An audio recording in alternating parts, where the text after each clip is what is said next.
Welcome to the webinar, How to Talk to a Friend About Your Parents' Breakup. Now, you're watching this webinar because you are a child of divorced or separated parents. When you were a child, your parents broke up. And now, even though you're an adult, you're starting to discover or have known for a long time that some of the things you experienced in your childhood are still impacting you today, impacting the way you view yourself, the way you interact with other people, your view of the future, and so much more. And so you're watching this webinar because you're hoping that talking to somebody that you trust about your parents' breakup and perhaps hearing their experience about their parents' breakup could help you in your journey of healing and moving forward. So I'm really proud of you for being here. It's a really important step. And as a child of divorce myself, I know how intimidating or nerve-wracking or uncomfortable it might feel to talk with somebody, particularly the first time so openly and honestly about your experience of growing up with divorced parents. And I've created a handout to go along with the webinar. So if you haven't already downloaded that, then please pause the video and make sure that you have that in front of you so you can refer to it either as I'm speaking or later on when you want to go back. Now, the idea with this handout, with this activity, is that you and a friend, somebody that you trust, are going to have the opportunity to exchange your stories with one another. And in doing so, you are being heard. You are having a compassionate listener respond with kindness and empathy to something that has become so normal to you, but is still probably a very difficult or painful or touchy subject. And you, in return, are able to offer to your friend a listening ear and kindness and compassion. Now, we'll talk about some ground rules for sharing, some things that will help that place and that time together to feel safe and comfortable, some clarity about what's expected, both as the person who's sharing and as the person who's listening. And I've given you questions to talk through. So probably it would be helpful for you to think those through ahead of time before you meet with your friend, either in person or online, so that you can really reflect at a deeper level. So in this webinar, I want to do a couple different things. The first one is I want to talk about some of the things that get in the way of us sharing about our painful experiences and give you an opportunity to reflect on what are some of the things that may be making it hard for you or have made it difficult for you to be open in the past or even in the present about this part of your life. We are going to talk about some of the benefits of sharing openly and honestly about a difficult experience in your life. Then we're going to talk about some ground rules for your sharing time. And finally, I'm going to walk you through questions that you and your friend can share with each other. Okay, I'm going to share my screen. And this is the handout that you will have about how to talk with a friend about your parents' breakup. And the idea that talking together can be a gift to both of you. You can read this, or maybe you already have, but I think it's worth saying that when you've grown up with divorced or separated parents, especially if that happened 8, 10, 20 years in the past, it might be a bit difficult for you to access those feelings and those memories because they seem so far away. You may not even remember life before the breakup. All you've known, or what you've known most of your life now, is the reality of your parents who are not living together, who are perhaps not in contact with each other. You may or may not see both of your parents. You may have step parents and step siblings who become more like family to you than your own biological parents. So it can be difficult to get back into that space of remembering. And because of that, it can be tempting for us to just carry on with the way things are and never pause to look back and consider what happened and how it's impacted us. And so for many of us, it's not till we're a little bit further into our journey of adulthood, maybe our mid to late 20s or 30s, or maybe even older, before we start to realize there's some residue from what happened in our childhood. And there's no shame in this. It is a reality that for every person, regardless of your parents' marital status and how happy or unhappy your home was, that whatever you experience in your childhood forms you. It forms your expectations.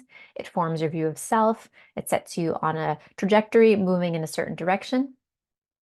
And so being able to pause, step back, and consider things that have happened in your childhood how you responded to them, and the things that continued to happen in your teen years and into your adult life. And reflect on those and consider which ones are helping you to live healthy, connected life and have a good relationship with the people who are important to you, and which things are perhaps getting in the way and need your attention and work. When I think about my own journey, I would talk about my parents' breakup and I'd talk about my stepdad and going here and visiting that and back and forth, different things about the logistics of my life. I would talk about those quite nonchalantly because they were just normal. And all of my friends, of course, knew that my parents had split up. And it was quite nice when I met somebody or had a friend whose parents were also broke up because we kind of could nod and be like, yeah, yeah, I get that. I get that. But I never really reflected on or felt free or like I wanted to or needed to share deeply with any of my even close friends about how my parents break up, their remarriages, different things that were happening, the moves, the moving back and forth between homes, how that was having an impact on me. And perhaps at the time, I simply didn't realize the impact that was having on me, which is the case for so many of us. But it was in my late 20s and early 30s that I really started to make some connections. I was struggling to maintain any kind of romantic relationship. I was always either too clingy or too standoffish. I was confused about the future of my life and where I wanted to go. I didn't feel settled in anything, in my job, in my church, in my friendships. I came across a book on the clearance table of a bookstore in my town that was written for adult children of divorce. And until that time, I never realized there was such a thing as adult children of divorce. And I took it home and I started reading it, and I started crying as I read because for the first time, I truly felt seen and understood. I felt like I wasn't alone anymore. And I realized that there was nothing wrong with me for the difficulties and struggles that I was having. And so that led me to pursuing counseling, which was really helpful, even though it was challenging. It was a really helpful process for me to go through. And in the years since then, I've continued to go to counseling. I've been part of support groups and book clubs. I've read a lot, done a lot of research, talked to a lot of children of divorce, which brings me to this place here of offering this webinar and encouraging every child of divorce that I know to talk to somebody about their parents' breakup. And after talking about my parents' divorce for many years now, I can say that often, though not always, but often after I talk about my parents' breakup with somebody, I feel better as a result. So, as you consider where you're at today, when you think about your parents' breakup and the way that's impacted you, it's worth just checking in with yourself and asking yourself, how do I feel at this moment about my parents' breakup?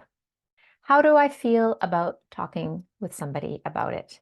Is it something that I feel ready to do, that I'm eager and interested in exploring something, or is it too much for me right now? And it's okay to be in either of those places or somewhere in between. Okay, in this section, we're going to look at some of the reasons that it may be difficult for you to talk with somebody about your parents' breakup. So I'm going to share my screen and we're going to just look through some of the reasons. And just as I talk through them, just invite you to consider which ones can you relate to, which ones are perhaps making it difficult for you to think about it, or you've struggled with in the past. Maybe things that are not on this list that you would like to add, and they are worth thinking about. Okay, so often people will say, I don't really want to talk about my parents' divorce or my childhood because it leaves me feeling sad. And let me encourage you that feeling sadness over a difficult thing in your life is actually a really healthy and good thing. For many years, I rejected feeling sad. I thought, no, no, I don't want to feel sad. I only want to feel good. I only want to feel happy or maybe angry. There was some feelings that I felt were okay and others that I pushed away. But all of our emotions are a gift to us and they all are important for us to consider and be aware of. And so if you do find yourself feeling sad or afraid of feeling sad, it's okay to acknowledge that. And for many of us, maybe all of us, what happened in our childhood and our parents' breakup is worth feeling sad about. It is a sad thing that happened. It happened a long time ago, and you might not remember it. So that is true for many of us. And many children of divorce will say that actually they have gaps in their memory from their childhood. If you ask them about when they turned 8 or 11 or 6, they might say, I don't actually know. I don't remember. You might look at photo albums and think, actually, I don't actually recall being there. And this is completely normal, actually. You're not the only one. If you can relate to that, you're not the only one. And as I said, just because something happened a long time ago and doesn't come immediately into our memory doesn't mean that it's not relevant and that it hasn't impacted us. And I would even say that perhaps not being able to remember certain things is a sign that it actually was quite impactful. And for that reason, when you're ready and when you have the support you need, it can be really worth thinking about it. Okay, another reason I don't want to dwell on negative experiences.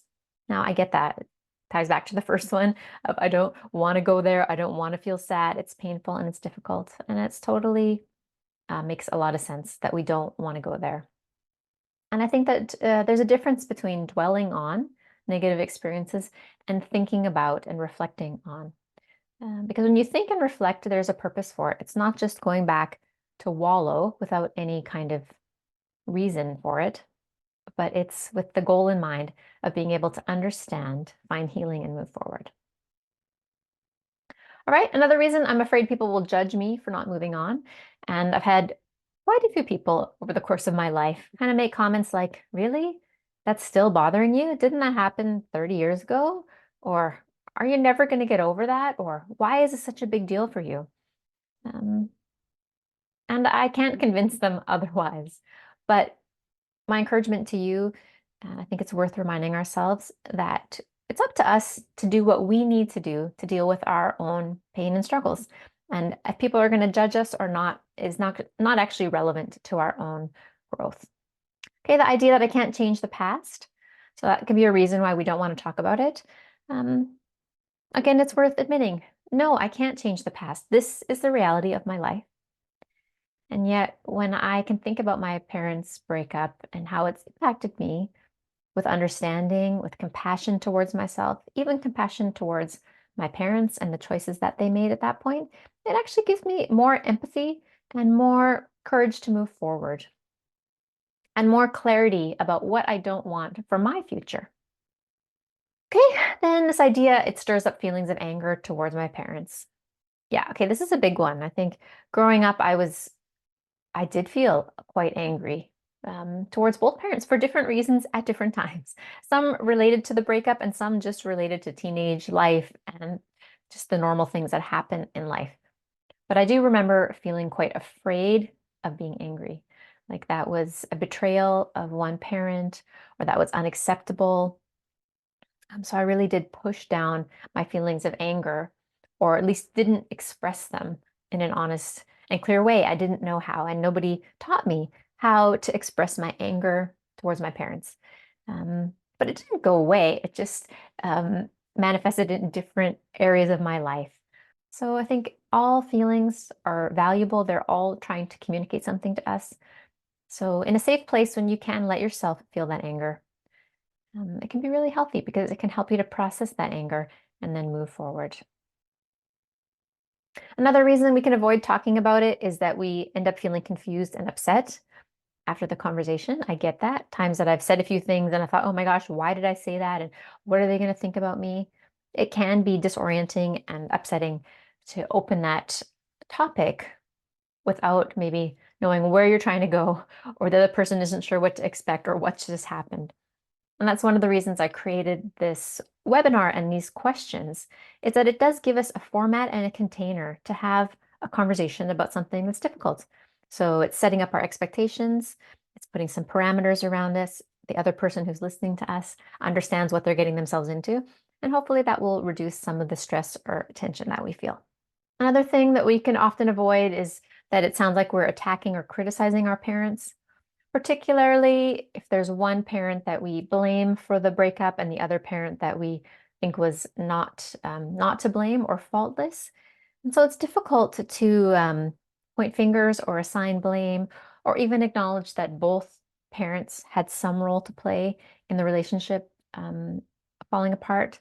And so to just acknowledge this, that we don't want to criticize them or attack. We don't want to make it an us versus them can be helpful. And also to recognize you can love your parents and still be upset by what happened. You can be angry and still respect them. You can be clear and direct with your assessment of what went wrong, what choices they could have made, how they could have done things differently. But that doesn't erase the love that they have for you or that you have for them. So you can hold both of those things in tension at the same time, the criticism and the love, and so on.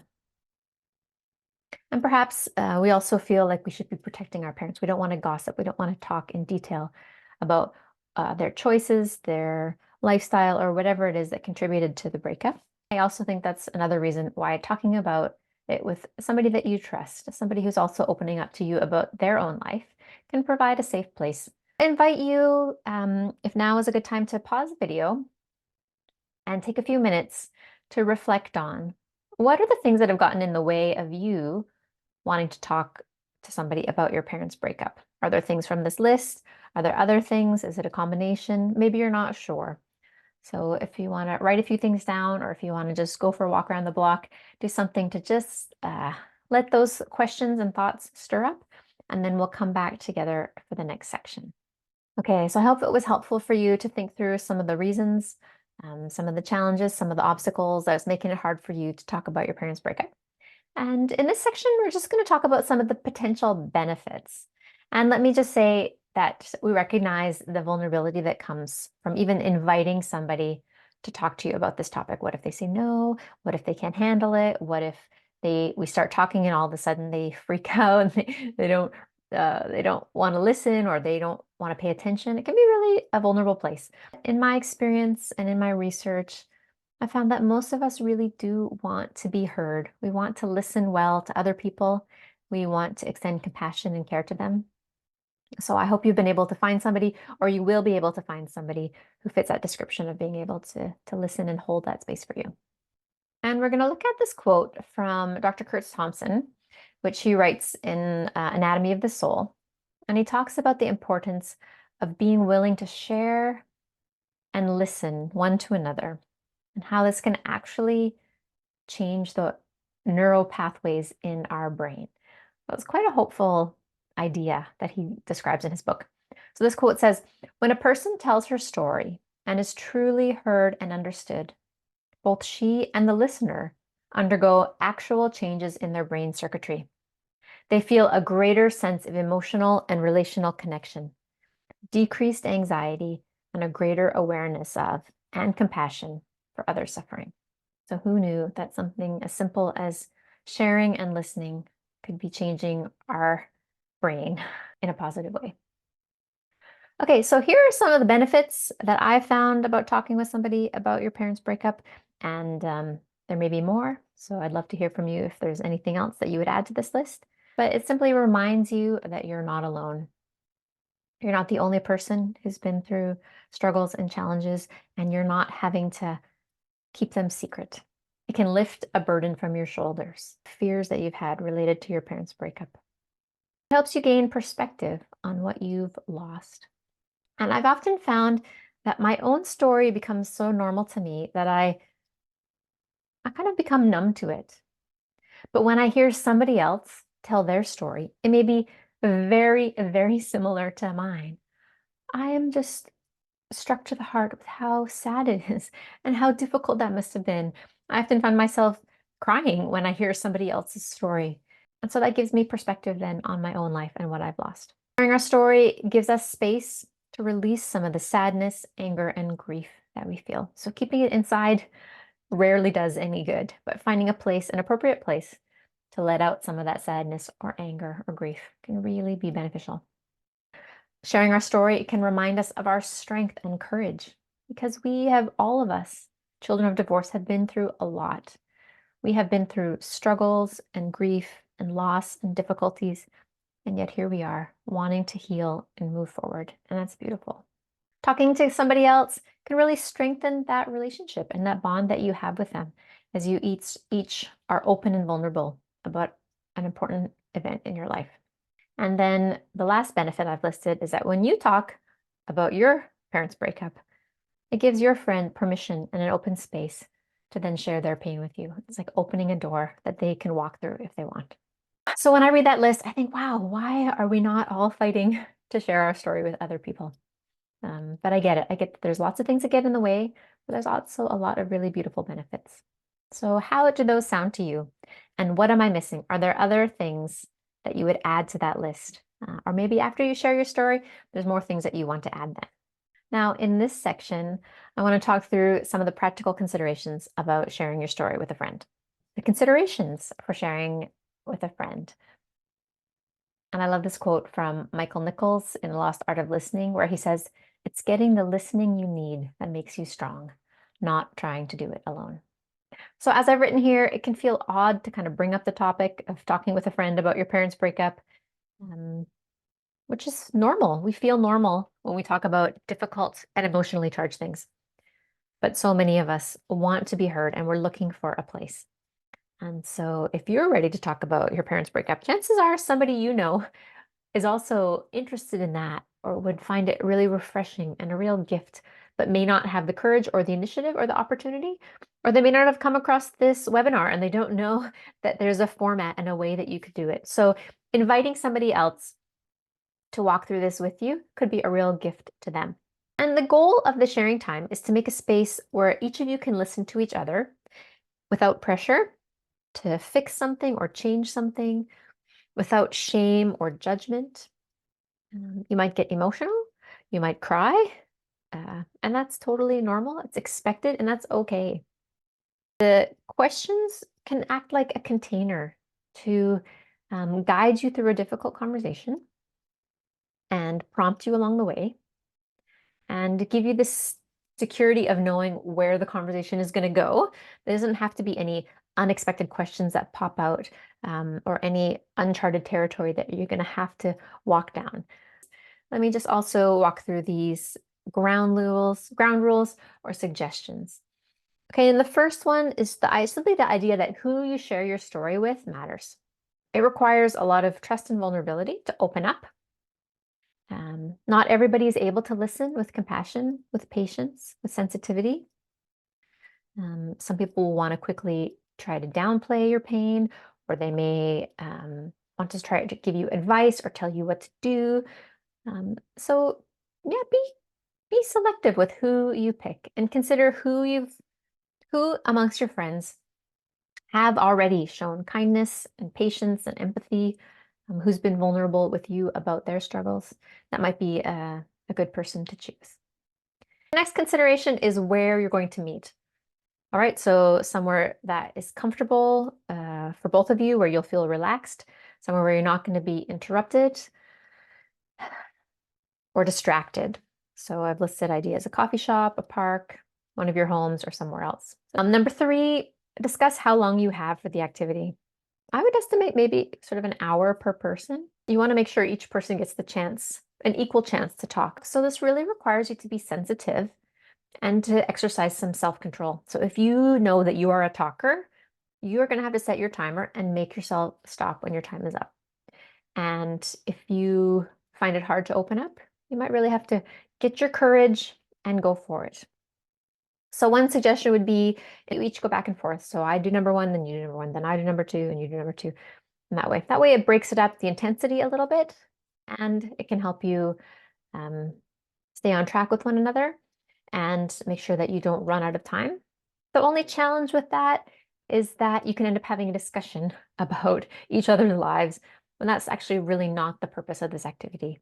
The purpose of the activity is to let the other person speak when it's their turn without interruption, and letting the focus stay on them. So it's really up to you, but I suggest having a conversation about how you want the flow to work. Number 4, where I suggest that you let each person share without interruption, and just acknowledging that many of us have the habit of interrupting people, especially when we get excited or when we can relate to what they're saying. We want to listen attentively without interrupting, and acknowledging that it can feel weird, it can feel cold or unfeeling to just let your friend talk or cry without trying to quickly jump in and give them a hug or give them some advice or sympathize or comfort them. But when you can share without being interrupted, it can really let you make those steps in your brain and in your heart to take you places that you maybe haven't let yourself go before. So try it out. and see how it goes. If you want to adjust along the way, or if you need to remind each other, don't interrupt, then please do that. And along with that is this idea to avoid giving suggestions or advice. Okay, so it's easy to interrupt. It's also easy to try to fix the person or help them, or, well, yeah, this is what I did, or have you ever thought about that? Or, but aren't you glad that it happened that way? Because if it hadn't, then something else would have worse. And we're trying to put the silver lining on. But this is not the time for the silver lining. This is the time to actually see the reality of the difficult situation you and your friend have been through, and to not try to sugarcoat it or candy coat it or make it any better or different. So please refrain from trying to fix or offer advice. And the sixth point here is that the conversation is to be confidential.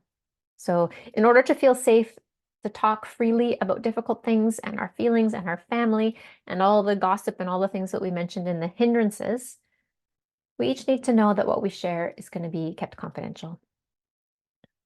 So it might be worth reminding each other that, committing to that with one another before you start the conversation. Okay, Nichols, being listened to creates a sense of being cared for. Not being listened to generates insecurity. And in this last section now, I'm going to walk you through the 10 questions. So if you want me to be with you the whole time, you can leave this video on the screen, and you can pause after each question, talk about it, and then revisit it, or you can use the handout to keep guiding you forward, whatever is most helpful for you.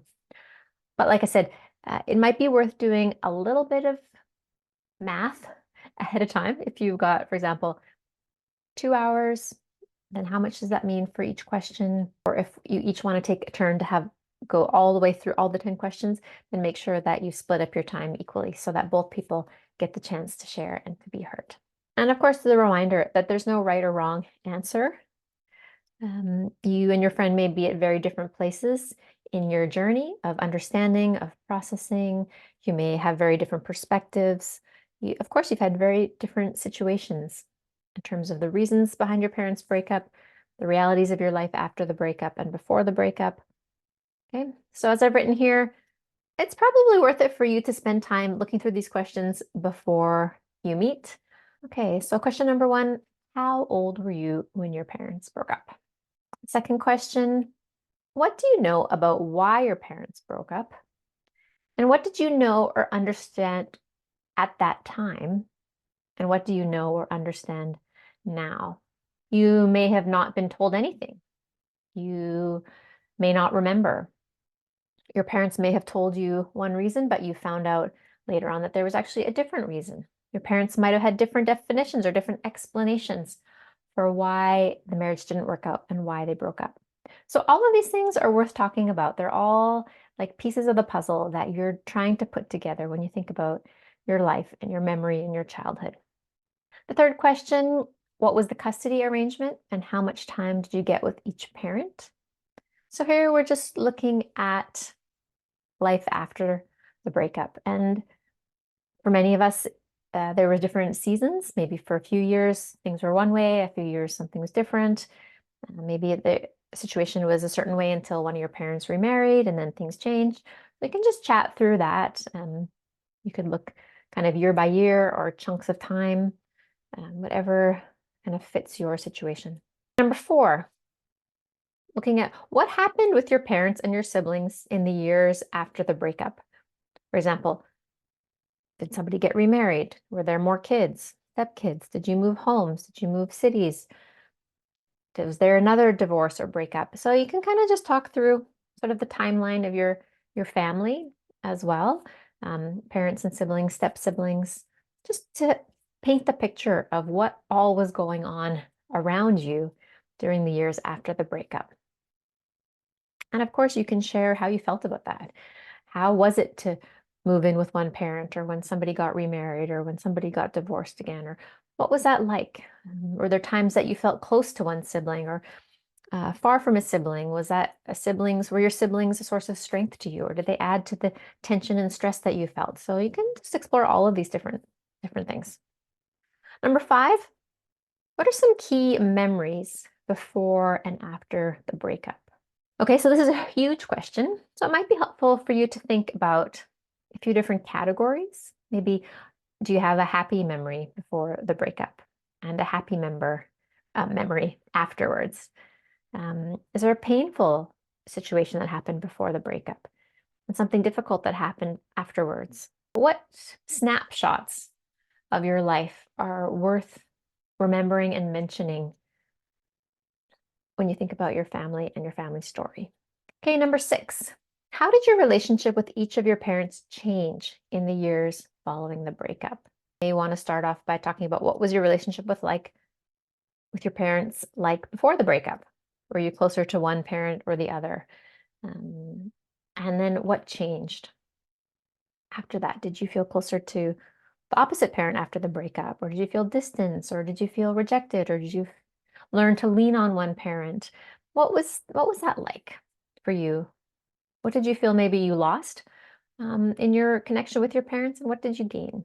7, how did you cope with the breakup during your childhood and teenage years?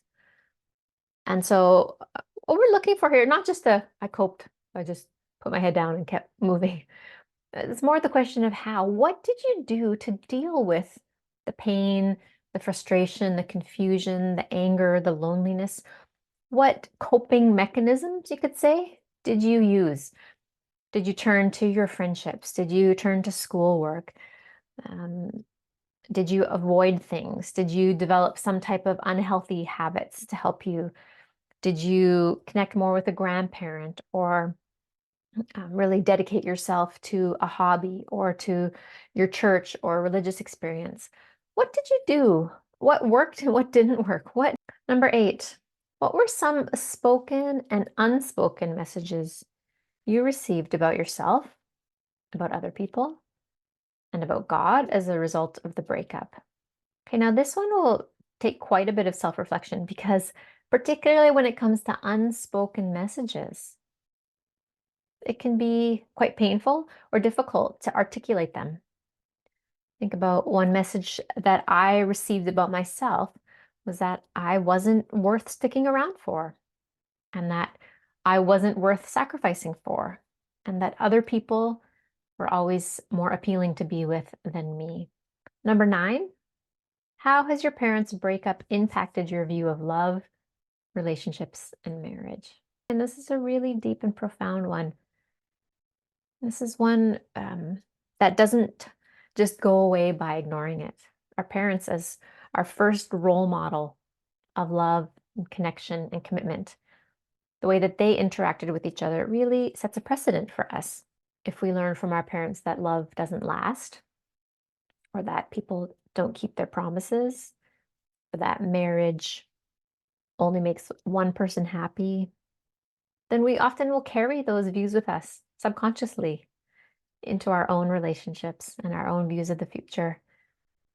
And so having the opportunity to really pick apart some of what we believe about love, relationships, and marriage can really help us.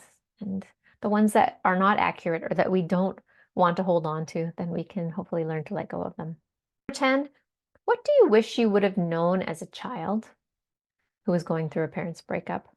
Or what could have helped you deal with this experience better when you were a child? It's wishful thinking. You can't go back and change time, but I think it's a good question to think about. I realized that shortly after my parents broke up, both my closest auntie and my favorite grandmother died. And I think I lost 2 really important female role models in my life and 2 really significant sources of comfort and wisdom and support. And I think if I had had other female role models in my life to support me and my dad during that time, it really could have changed things for me. Okay, so that brings us to the end of the guide, How to Talk to a Friend About Your Parents' Breakup. And we're getting close to the end of the webinar. So I hope it's been helpful for you to think through some of the obstacles, some of the benefits, things that are getting in the way of you talking openly about this part of your life. But as you have shared with a friend or have prepared to share with a friend, maybe you haven't done it yet, but that you've gained some insight and some new awareness about the things that have been going on under the surface for you when you think about the way that your parents breakup has impacted you and continues to impact you. So I'm really impressed with you and your courage and your vulnerability. And the fact that you are here watching this, reading this, doing the work really is a significant step.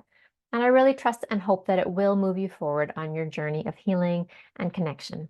So, as you'll see, I've got a ton of other resources which you can check out on my link tree. You can sign up for my newsletter. I've got tons of videos and other webinars on Instagram, YouTube, and Facebook. As well, my book, Come Home Laughing, a novel for adult children of divorce, is available on Amazon, and you can read the first chapter for free. And if you haven't been able to think of a person to ask to share your story with about your parents' breakup, then you can book a session with me. Talk to Tanya about your parents' breakup, where I would love to hear your answers to those questions, perhaps a few other ones as well, to help you reflect on that experience and to have a compassionate listener who will hear your story and hold space for your pain, your struggles, and your questions.